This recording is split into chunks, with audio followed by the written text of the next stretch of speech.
Mestre, mas eu não sei qual é o I desse cara. Ah, mas ao final da aula você vai saber, tá? Antes de você resolver, eu vou te falar quem é esse I para esse cilindro aqui, ou disco. Mas antes de eu te falar, eu vou te ensinar como calcular um momento de inércia qualquer, certo? Para você calcular o momento de inércia, você precisa saber o seguinte. Primeiro, essa distribuição de massa é uma distribuição discreta ou contínua? Ou seja, eu tenho bolinhas espaçadas ou eu tenho um grande objeto, né, que tem uma distribuição contínua de massa. Ok? A matemática muda um pouco, porque numa distribuição discreta, você lembra, pela nossa definição, o momento de inércia é um somatório das partículas discretas. Agora, quando você passa do discreto para o contínuo, você tem que matematicamente você tem que transformar o somatório numa integral. E aí fica assim, ó, integral de r ao quadrado vezes o elemento de massa. Certo? Ou, em outras palavras, integral, que é o elemento de massa. Lembrando que a densidade de um objeto, né, é dm sobre dv, do ponto de vista diferencial. Então, o elemento de massa vai ser ρ, que é a densidade do material, vezes dv. Ok? Então, matematicamente, você vai ter que calcular essa integral. E quem é r ao quadrado? R ao quadrado é a distância entre esse pequeno elemento de massa que você está pegando e o eixo em torno do qual, desculpem, o eixo em torno do qual o objeto está girando. Tá certo? Aí vem um fato importante. Aqui eu mostro para vocês dois exemplos. E eu vou pedir para vocês calcularem um deles e mostrarem. Né? Aqui eu estou mostrando, mas vocês vão calcular. Olha para esses dois exemplos. É a mesma barra, com as mesmas características. Só que num deles, o momento de inércia, quando foi calculado, ela deu esse valor aqui, ó, 1/12 da massa total. Quando você faz essa integral aqui, dá isso. Claro, isso aqui deu isso porque essa distribuição, a gente está considerando aqui, eu não mencionei, mas estou considerando uma distribuição uniforme. Significa que, no fundo, o ρ dessa barra aqui é constante. Então, isso é integral. Você vai simplesmente integrar r ao quadrado dv. Como ela é uma barra delgada, então significa que, no fundo, essas dimensões aqui são muito menores do que essa dimensão aqui. De tal forma que você só vai considerar a distribuição ao longo dessa distância aqui. Essa aqui você vai considerar como constante. Bom, já vou falar para vocês como calcular, mas aqui o que eu quero ressaltar é o seguinte, que notem que dependendo do eixo em torno do qual o objeto, esse é um fato importante, tá? Dependendo do eixo em torno do qual o objeto esteja girando, o momento de inércia vai ser diferente. Aqui é 1/12 da massa total vezes o comprimento total ao quadrado. E aqui é 1/3 da massa total vezes o comprimento da barra ao quadrado. Esse, então, é o momento de inércia de uma barra que gira em torno de um eixo que passa por uma extremidade, 1/3, em torno do eixo que passa pelo centro de massa, 1/12.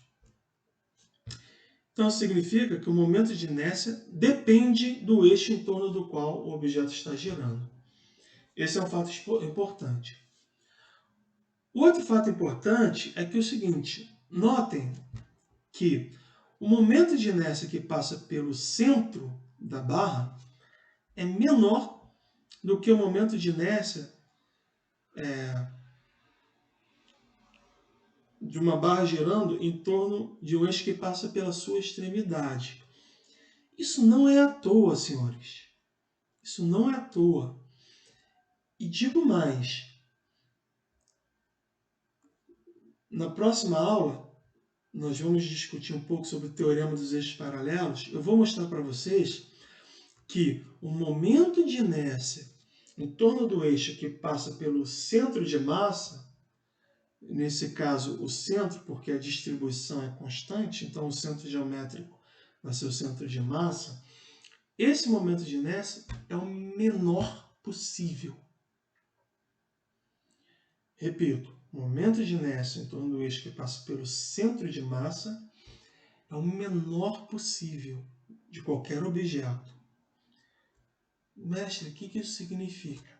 Significa o seguinte: se você pegar o mesmo objeto e girar em torno de qualquer eixo que não passe pelo centro de massa, o momento de inércia dele sempre vai ser maior, e o quanto maior vai depender da posição do eixo, obviamente, mas o fato é que o momento de inércia vai ser maior do que o momento de inércia em torno do eixo que passa pelo centro de massa. Mestre, qual é o menor momento de inércia possível de um dado objeto? O momento de inércia em torno do eixo que passa pelo centro de massa. Sempre. Certo? Esse é um fato muito importante. Por isso que eu estou ressaltando. E aqui eu mostro para os senhores, já estou acabando, tá? A aula de hoje. Mas eu mostro para os senhores, e aí vou voltar àquela discussão que eu tive em relação à distribuição da massa. Eu mostro o momento de inércia em relação a vários objetos, certo?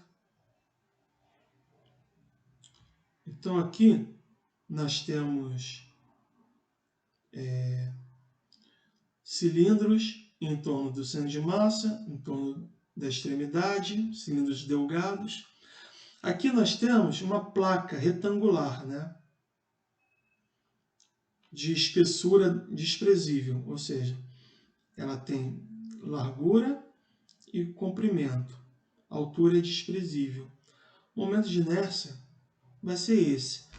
Agora, a placa retangular ela é muito interessante. Por quê? Notem o seguinte, esse 1/12 aqui. Isso é muito importante, como nós vamos ver mais à frente. Agora, esse aqui é o momento de inércia em torno do eixo que passa pelo centro.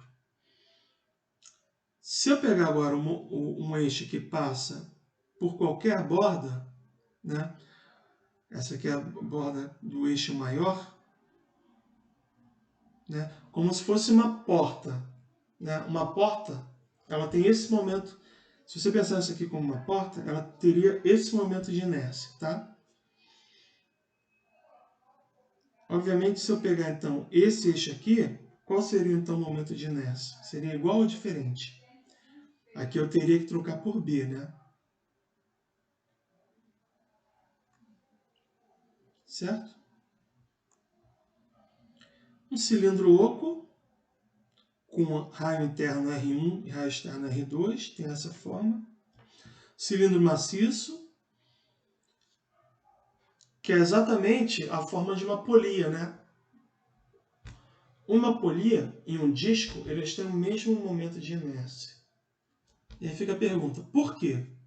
Um disco e uma polia, e um cilindro, um disco e um cilindro têm o mesmo momento de inércia, meio de mr ao quadrado. Por quê? Fica essa pergunta e vocês vão responder. Mas antes de responder, eu vou explicar qual é a diferença geométrica entre os dois. Um disco seria um cilindro, mas com esse comprimento aqui do cilindro, essa distância aqui, tá vendo? Essa altura do cilindro, desprezível. Seria um disco. Só com essa parte aqui, tá? E o cilindro seria eu considerar essa outra parte. Agora, nota que no cálculo do momento de inércia não entra na jogada a altura desse cilindro, tá bom?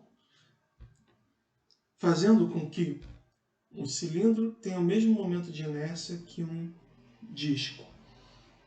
Por quê? Responda essa pergunta. Agora, uma outra Um outro fato aqui interessante, que eu vou responder para vocês, esse eu não vou deixar vocês responderem, a não ser que você queira dar pausa no vídeo, né, e tentar responder sozinho, é o seguinte: o momento de inércia de um cilindro oco, com a mesma massa, né, total, é maior que o momento de inércia que o cilindro maciço. Notem que eles têm a mesma massa total, em mesão. Só que a distribuição de massa no cilindro oco está ao longo da casca desse cilindro, ao passo que a distribuição de massa do cilindro maciço está em toda a região, né? Desde o início do eixo até a borda.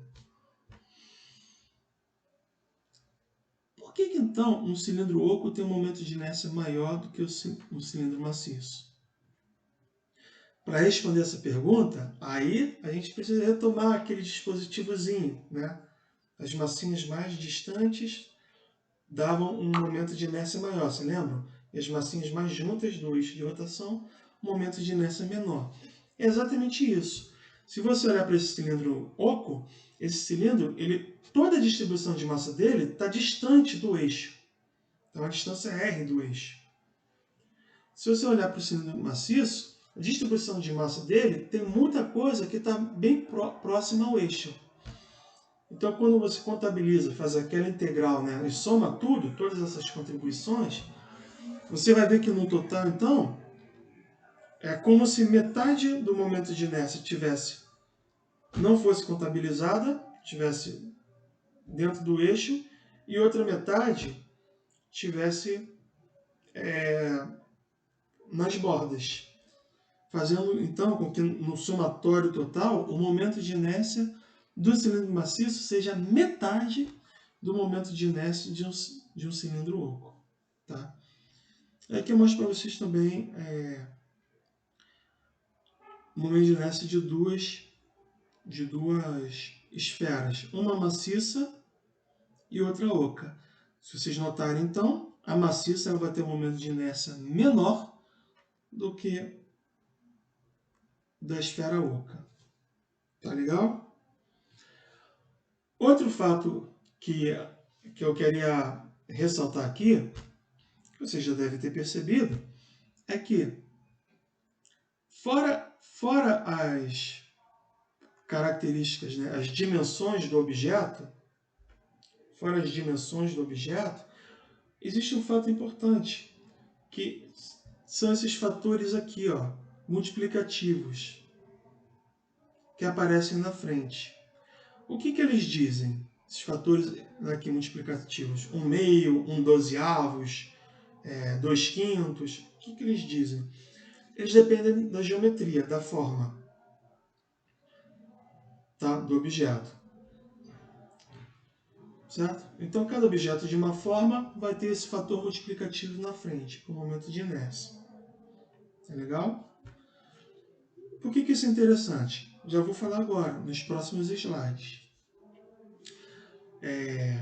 Mas antes, vamos ver uma outra aplicação. Eu vou falar sobre a aplicação na superfície livre, mas antes vamos falar sobre a aplicação na determinação desse fator aqui muito importante, que é o raio metacêntrico, certo?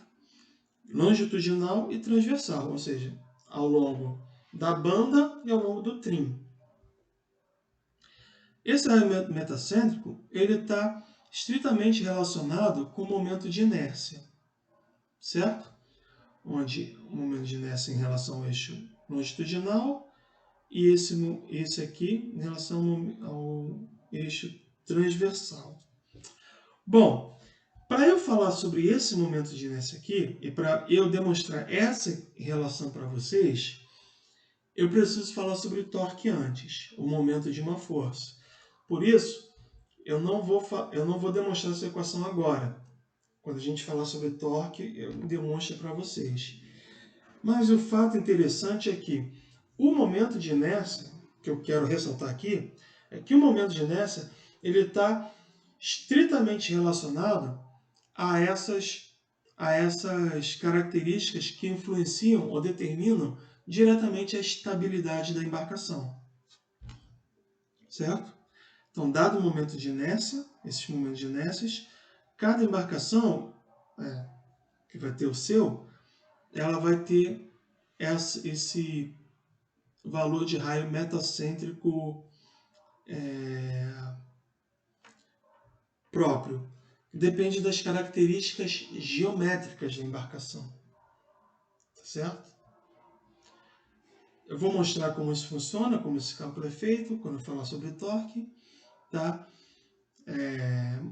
Mas é importante então você já ter em mente que existe essa aplicação. Computar o momento de inércia de uma embarcação é extremamente importante para as relações que determinam a estabilidade dela. E que relações são essas? São essas relações aqui, ó, que levam em consideração a cota do centro de gravidade, que nós já vimos, mas também a cota não, mas o raio metacêntrico, que é a distância entre o centro de carena, né, e o metacentro, BM.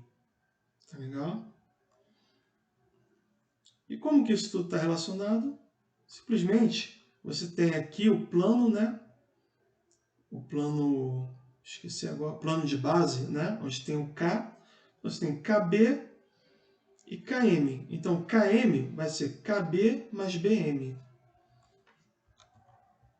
KB mais BM é simplesmente KM da embarcação. Certo?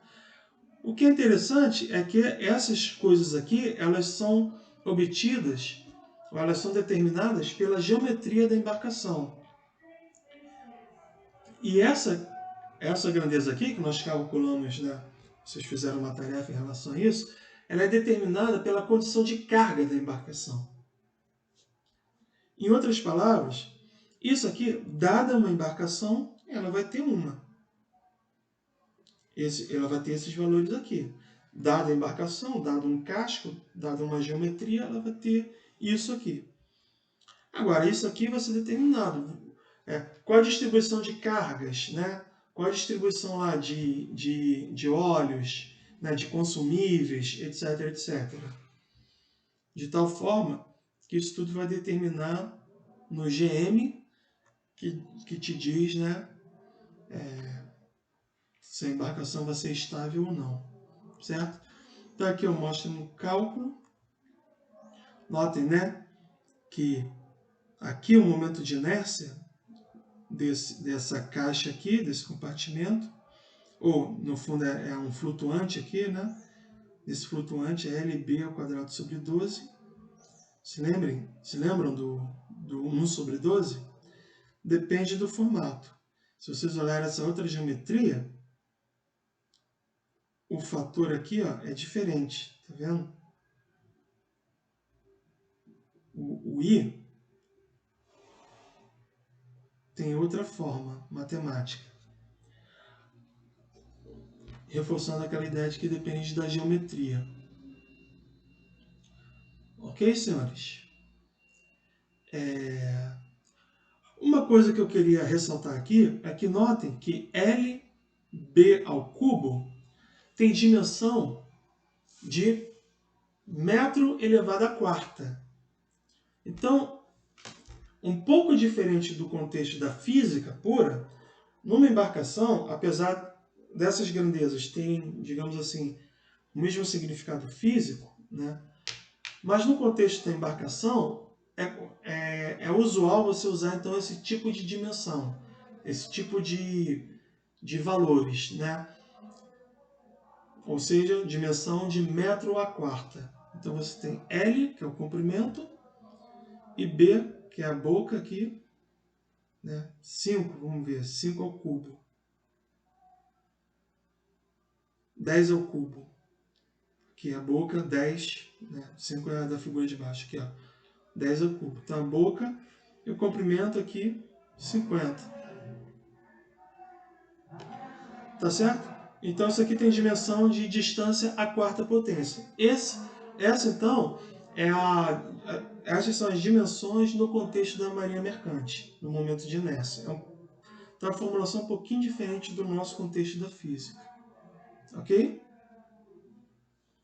Agora, para encerrar, existem aplicações, deixa eu ver se vamos encerrar. Tem um exemplo aqui que eu vou pedir para vocês calcularem. Mas para encerrar os assuntos, ela também, o momento de inércia, você está vendo? LB ao cubo sobre 12, que é o momento de inércia de um compartimento de um paralelepípedo, né? Ele é muito utilizado também nas correções de superfície livre. Vocês vão ver isso em estabilidade 2, talvez, ou 1, não sei ao certo. Mas o fato é que líquidos, né? O que é a superfície livre? Quando líquidos estão soltos dentro de um compartimento. Em geral, você sempre procura encher compartimentos com da ordem de 98% da capacidade. Você não pode encher 100% porque o líquido se dilata, né? Então você enche da ordem de 98%. Mas quando você, por exemplo, quando você está fazendo uma viagem, o combustível ele vai baixando, por exemplo. Ou, muitas vezes, você não consegue ou não tem por que você encher até 98% do compartimento. Então, o maior valor de contribuição da superfície livre é quando ele ocupa 50% do compartimento onde ele está estocado. E o que produz essa superfície livre? Qual é o efeito dela sobre a estabilidade? É isso, ó. Ela traz o centro de gravidade para um valor maior. Ela, no fundo, o efeito prático dela é subir o centro de gravidade, fazendo com que a altura, essa altura aqui, GM, seja menor, consequentemente a estabilidade seja mais comprometida do que a estabilidade que você teria só somando, né, as cotas de centro de gravidade. Tá certo? Então, no cálculo desse deslocamento aqui entre o centro de gravidade e o centro de gravidade virtual, que a gente chama de GV, para o cálculo dele, você precisa saber o momento de inércia do compartimento que está carregando aquele líquido com superfície livre. Tá legal? Em geral, uma embarcação vem com essa tabela, né, de correção da superfície livre. Então vocês podem notar aqui esses valores e aí vão brincando com isso, vão analisando. Ó, vejam que o momento de inércia tem dimensão, né, de m à quarta. E, enfim. É isso que eu queria falar hoje, tá legal? E eu deixo para vocês calcularem essa barra delgada, o momento de inércia dela, em relação a um eixo qualquer. Tá legal? Então aqui está a figura que vocês vão considerar. Aqui está a figura que vocês vão considerar. E as únicas dimensões, considerando a barra extremamente fina, são as dimensões, essa dimensão ao longo do comprimento, tá? Calcule o momento de inércia, então, dessa barra. Obviamente, eu vou fazer, né, resolver para vocês, mas, como sempre, eu peço que vocês vão calculando. Notem que esse aqui é um eixo, então, que não passa nem pela extremidade, nem pelo centro de massa. Ele passa essa distância h da extremidade. Então, vocês vão obter um momento de inércia genérico. Então, o que eu peço que vocês façam? Calculem esse momento de inércia genérico e comparem, fazendo h ir para zero, ou seja, esse eixo se deslocar para cá, ou h ir para L sobre 2, fazendo esse eixo ir para o centro de massa da barra delgada. E compare então com aqueles valores de 1/12 de ml ao quadrado e 1/3 de ml ao quadrado. E vejam se esses valores realmente se reproduzem. Se vocês fizerem a conta certinha, vocês vão ver que vai dar certo. Tá legal?